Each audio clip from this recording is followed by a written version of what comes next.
Olá, gente, boa tarde, tudo bem? Sou o professor Richard Santos, estou aqui com vocês a convite da professora Rebeca, que muito me orgulha. Um chamado da professora não é um convite, é uma convocação. Bom, vou falar sobre raça e racismo no Brasil, causas e efeitos contemporâneos. Quero dizer que são algumas percepções sobre o tema, mas percepções baseadas em análises e pesquisas acadêmicas que remetem ao nosso século XX, né, e início do século XXI.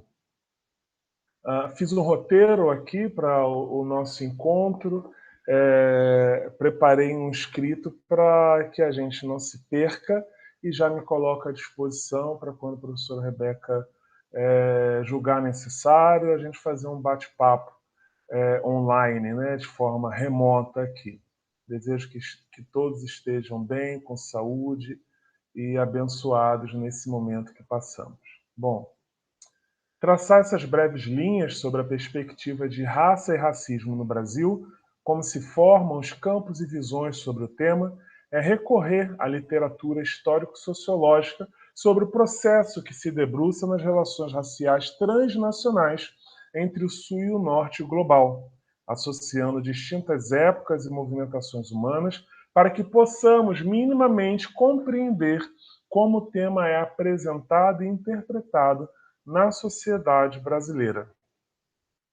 Importante afirmar nossa compreensão sobre o objeto, a partir do largo construto que temos no Brasil sobre relações raciais e o racismo. Compreendemos que o racismo está presente no cotidiano da população brasileira e é perpetuado, atualizado e ressignificado a partir da ideia de raça, sendo através desta categoria político-social legitimada que as abordagens, desconstruções e lutas devem ser levadas a cabo.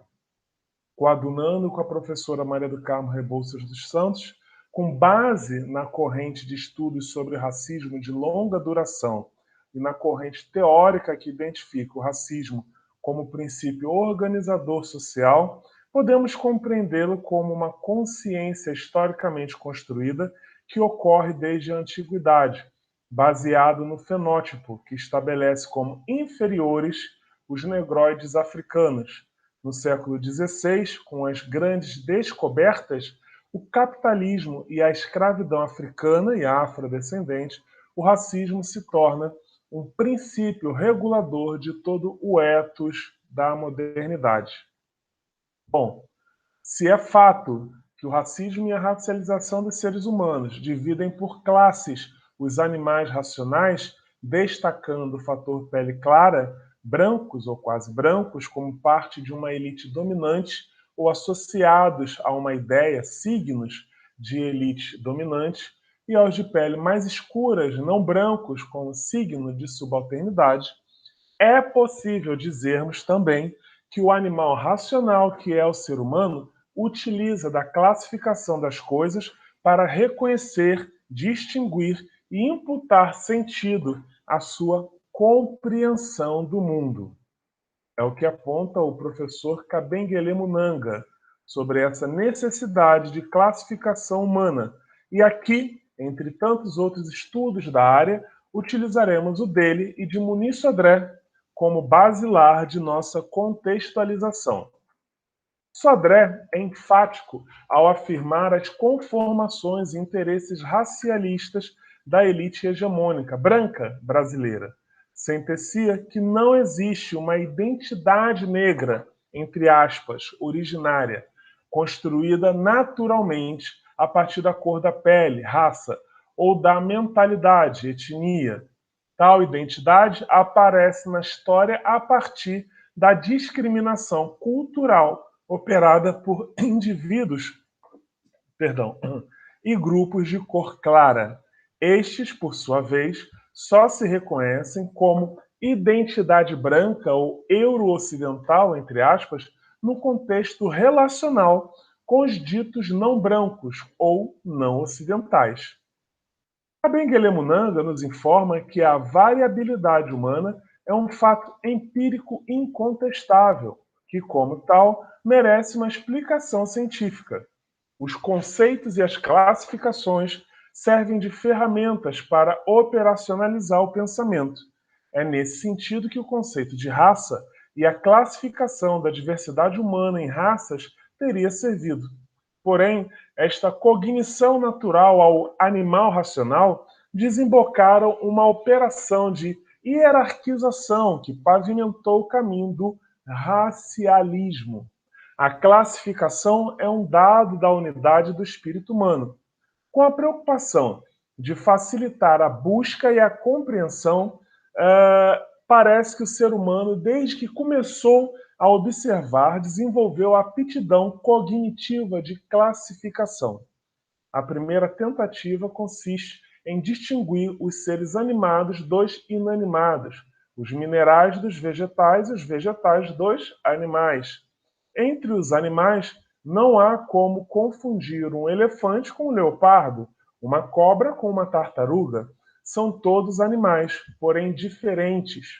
Sem a classificação, não é possível falar de milhões de espécies de animais do universo conhecido. Apenas no seio da espécie Homo sapiens, Homo sábio, a que pertencemos, somos hoje cerca de 6 bilhões de indivíduos.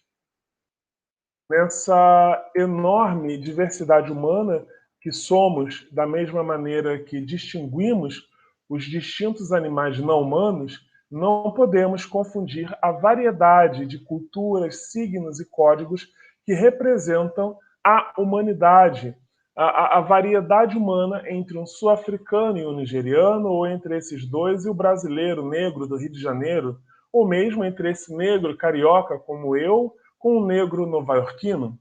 De todo modo, conclui o professor, em qualquer operação de classificação, é preciso, primeiramente, estabelecer alguns critérios objetivos com base na diferença e semelhança. Resta-te oportuno dizer que não há necessidade da ideia de raça legitimada pela ciência para que haja o racismo. É isto que explica a permanência do racismo na atualidade, pois se transformaram as formas de legitimação social e discurso sobre as diferenças humanas, assim como os mecanismos de dominação e subalternização que mantêm as posições de poder entre racializados brancos e seus opostos, entre aspas, o outro, né? Até porque não se trata de recolocar a raça em parâmetros biológicos, mas fazer referência à mesma como fonte das construções sociais que funcionam como mecanismo de privilégios, demarcação e hierarquização de grupos ao qual chamamos de branquitude. Muniz Sodré quem melhor fornece uma interpretação para o signo da branquitude brasileira, formada a partir do luso-tropicalismo, concepção freiriana para uma nova civilização dos trópicos, entre aspas. Para Gilberto Freire, os ibéricos, em particular os portugueses, seriam capazes de compreender os trópicos e as suas gentes, e com eles transigir, conviver e miscigenar. Sodré aduz que essa proposta identitária de Gilberto Freire e outros na interpretação e significação sociológica do Brasil foi o caminho teórico para a legitimação do apagamento físico e intelectual do negro brasileiro, de suas contribuições à cultura nacional, ao epistemicídio e para que constituíssemos no senso comum a perspectiva do mestiço, o sujeito negro de pele mais clara, muito mais próximo e integrado ao branco do que as raízes africanas, articulando assim a identidade branca como hegemônica, o mito da democracia racial como fundador dessa nova civilização nos trópicos e a naturalização do desaparecimento gradual da população negra brasileira, seja de morte violenta ou através do desaparecimento de suas contribuições à formação do Brasil-nação. Ora, deixa eu beber uma água aqui e molhar a garganta. Se é da classificação que encontraremos o sentido social de raça, imputou-se essa categoria para subalternizar a uns racializados enquanto negros e legitimar o poder e a supremacia de outros também racializados, como brancos, importa dizer que, superado o conceito de raça como uma relação de identificação biológica, coaduna-se com a compreensão proposta por Antônio Sérgio Guimarães de raça como um classificador social. Anotem isso. Raça como classificador social. É o que a gente vai chamar de raça sociológica, né? No Brasil, o racismo é ao mesmo tempo produzido pela categorização racial e produtor da categoria raça. É o que nos informam pesquisas descentradas, que não coadunam com a verdade interessada aos meios hegemônicos. Autores como Alberto Guerreiro Ramos, Lélia Gonzalez, Clóvis Moura, Sueli Carneiro e Muniz Sodré, de épocas e realidades distintas, entre outros, são responsáveis por obras seminais que desencobrem o mito da democracia racial brasileira e desvelam como a manipulação da categoria raça serve para a identidade branca e a manutenção, de seus poderes. Com suas contribuições, é possível observarmos o fenômeno brasileiro, onde o Estado jamais oficializou o racismo vivido pela população negra, mas que é perceptível nas práticas sociais, nos discursos, dados demográficos e vivências das populações não brancas.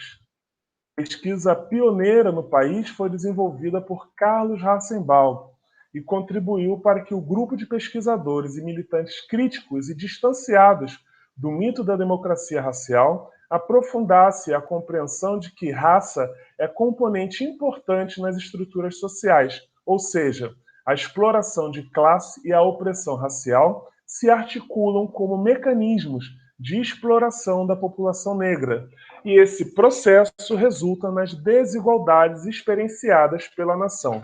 Os negros são explorados economicamente e essa exploração é praticada pelas classes brancas dominantes.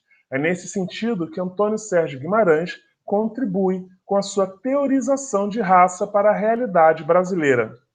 Dirá ele que não se trata de um dado biológico, mas de construtos sociais, formas de identidade baseadas numa ideia biológica errônea, mas eficaz socialmente para construir, manter e reproduzir diferenças e privilégios.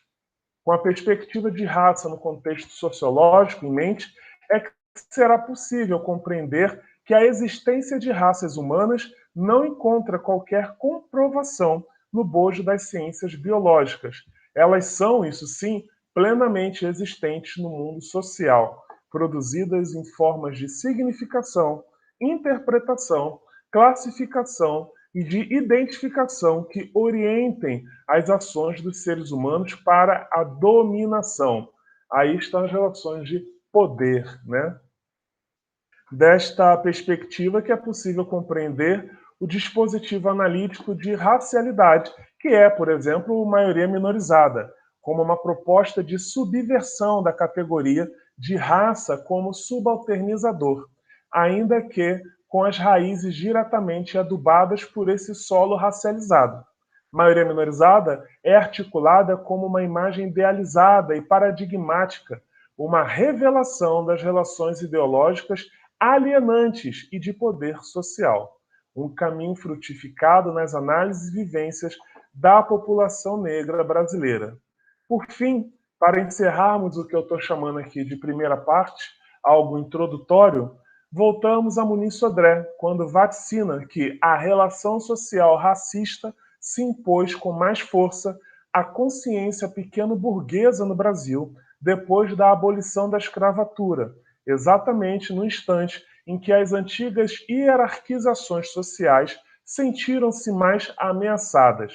Ora, deste prisma que é possível associar essa sensação de ameaça da elite nacional ao que Célia Maria Marinho Azevedo cunha como onda negra, medo branco, e a estruturação jurídico-política do pós-abolição para cercear os direitos e perspectivas emancipatórias da população negra brasileira. Partindo de uma análise crítica da formação da pátria que se buscava nação no final do século XIX, a autora revela os questionamentos e amarguras daquela elite que viu estarrecida as lutas de independência escravista e colonial na ilha de São Domingos, atual Haiti. O que fazer com o negro quando a escravidão terminar? Como impedir um final brusco da escravidão, deixando-a solta e sem nenhuma regra uma imensa população de negros e mestiços pobres? Azevedo contribui para a reflexão, fazendo um intenso debate em torno destas questões senhoriais travado por abolicionistas e imigrantistas ao longo do século XIX. Um debate que se reconfigura e ainda se arrasta pelo tempo e que pode servir de interpretação para os acordos de tolerância em relação ao genocídio da juventude negra, de dominação branca sobre a maioria minorizada e subserviência aos interesses do capital internacional por nossa elite tutelada. É assim que vimos surgir na modernidade as bases epistemológicas de uma razão negra ou uma consciência ocidental do negro, no sentido de que nos ensina o professor Achille Mbembe, legitimadora de uma suposta superioridade racial do branco europeu, reforçando uma postura iluminista de excluir as outras existências não europeias e relegá-las a um estatuto ontológico menor, na medida em que a Europa se lançava às explorações coloniais. Bom, dito isso, a gente pode trazer aqui um breve esboço, vamos chamar assim, dos efeitos raciológicos no tempo presente. O que é esse caudal, o que é essa articulação que eu faço reflete nos dias atuais, no que eu chamo, então, de tempo presente? É possível constatar que as violências a que estão submetidas as populações negras têm raízes na formação da comunidade marginada brasileira. Os dados oficiais nos permitem observar a situação desta população na contemporaneidade. Menor escolaridade, altas taxas de analfabetismo em relação à população branca, baixos salários, maior índice de desemprego, menor acesso ao sistema de saúde e alto índice de mortalidade. Dados ainda comparáveis à situação vivida no final do século XIX e acirrados com o assustador índice de mortalidade da população negra, especialmente afetada pela pandemia da Covid-19. Fato é que os índices de bem-estar da população negra tiveram pouca alteração significativa nesses 133 anos de abolição, conforme informam os dados do Instituto Brasileiro de Geografia e Estatística, por exemplo, dados agora de 2020. Né? O racismo e a racialização desta população é elemento central nesse controle populacional e na decisão das políticas estatais de vida e de morte.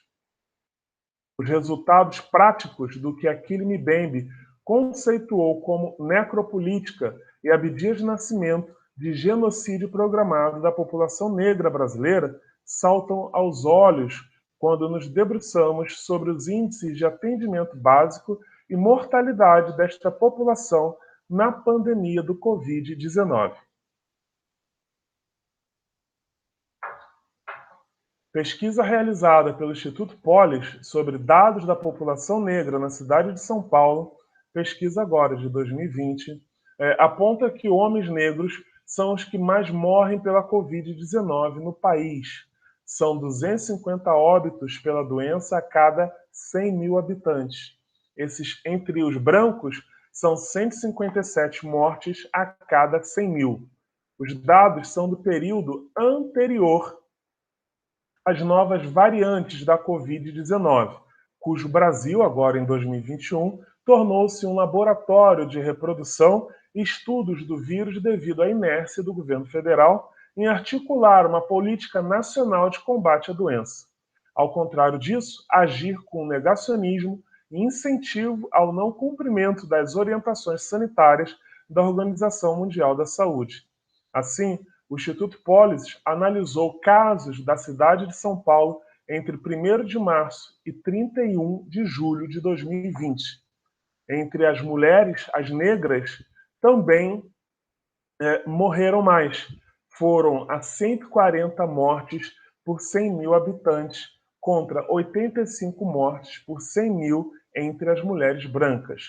No momento que escrevemos, que preparo esse trabalho para vocês, o Brasil já chega à casa das 3 mil mortes diárias e ainda não possuímos dados atualizados sobre a incidência de mortes entre a população negra. Outro levantamento, desta vez realizado pelo IBGE, na pesquisa especial PNAD, Pesquisa Nacional para Amostra Domiciliar Covid-19, mostrou que mulheres, negros e pobres são os mais afetados pela doença. A cada 10 pessoas que relatam mais de um sintoma da Covid-19, 7 são negras. Esse padrão só é passível de explicação devido às desigualdades raciais que impactam o seio da população negra local. Dentre esses dados objetivos de eliminação negra incrementados pela pandemia do Covid-19, que de todas as formas, ou que de formas diversas, atingem a toda a humanidade, some-se a violência física imputada à população negra no Brasil. A epidemia de assassinatos e mortes vividas na contemporaneidade talvez seja o mais enfático registro da presença escravocrata e de seus instrumentais que atingem diretamente a população negra no Brasil. Todos os anos, tem-se uma média de 56 mil pessoas assassinadas, o que resulta em 29 vítimas por 100 mil habitantes, índice considerado epidêmico pela Organização das Nações Unidas. Desse total, 53% são jovens. Desses, 77% são negros e 93% homens, reproduzindo e aprofundando as desigualdades sociais e raciais. Segundo a ONU, isso significa que 5 jovens negros são eliminados, mortos, a cada 2 horas no país. Eu vou repetir.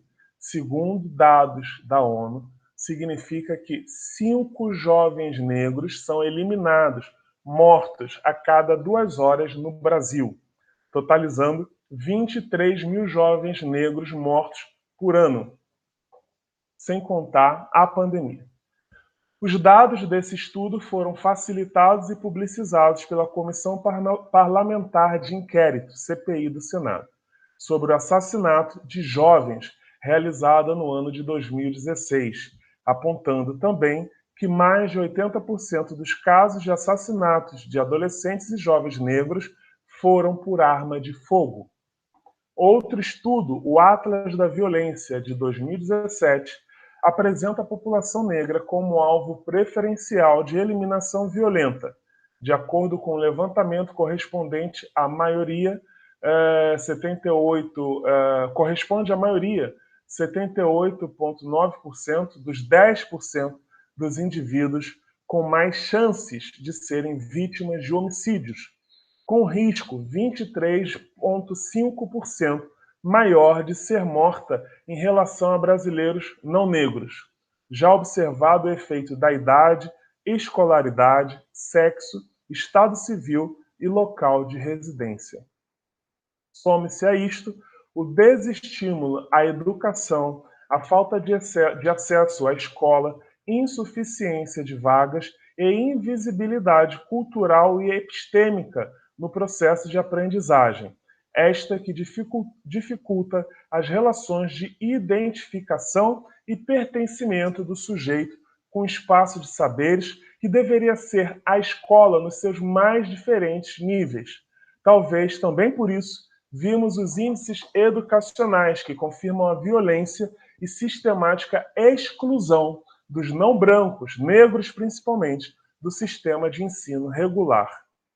Esses dados de apagamento e invisibilidade da população negra que indiretamente viabilizam e legitimam seu assassinato perpassa todos os setores sociais.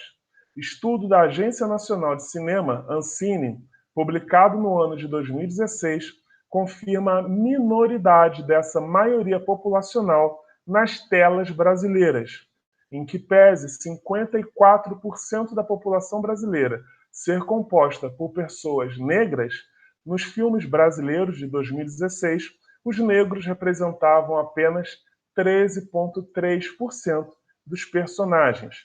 Em 75,3% dos longas nacionais, os negros são, no máximo, 20% do elenco. Confirmando a nação racista e desconstruindo o mito da democracia racial, a pesquisa aponta ainda que homens brancos permanecem como aqueles com mais espaço no cenário cinematográfico nacional. Eles são maioria entre os diretores, 75,4%, produtores, 59,9%, e ainda nos elencos.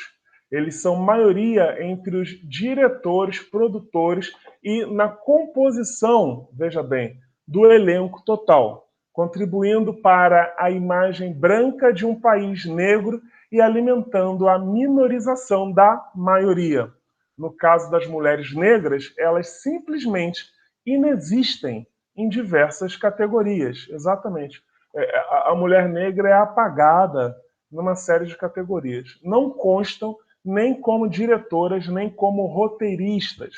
Integram apenas a lista de produção executiva ao lado de mulheres brancas ou equipes mistas, mescladas, equivalente ao percentual de 1% e 3%, respectivamente. O estudo expõe as desigualdades raciais existentes dentro do cenário audiovisual brasileiro, refletindo a sociedade racista que se denega. A instituição analisou 142 filmes nacionais que chegaram ao circuito comercial naquele ano de 2016. Por fim, ao tempo em que tem-se observado um significativo aumento de títulos de autores e autoras negros e negras nas livrarias brasileiras e alguma visibilidade de intelectuais públicos selecionados para legitimar o discurso midiático sobre a realidade racial brasileira, algo como se estivéssemos ultrapassado, né, as barragens de impedimento denunciada por Clóvis Moura, barragens, na verdade, de peneiramento denunciada por Clóvis Moura, é o racismo estrutural da sociedade capitalista brasileira responsável por esse prejuízo contumaz ao desenvolvimento e possibilidades de emancipação plena desta fatia populacional. É esse racismo que alicerça a formação nacional e nos remete aos ideais coloniais que se reconfigura e perpetua os interesses da elite nacional. Retornando Muniz Sodré, é o mais fiel retrato do movimento das sociedades coloniais latino-americanas, criando novas justificativas organizacionais para sua existência histórica, reorganizando suas fábulas e discursos para a manutenção do controle da superestrutura que caracteriza as sociedades locais. Bom, é isso. Espero ter contribuído para esse encontro, para essa aula. Mais uma vez, agradeço a oportunidade, me coloco à disposição. Contem comigo sempre. Muito obrigado, paz a todos e que tenham um bom curso.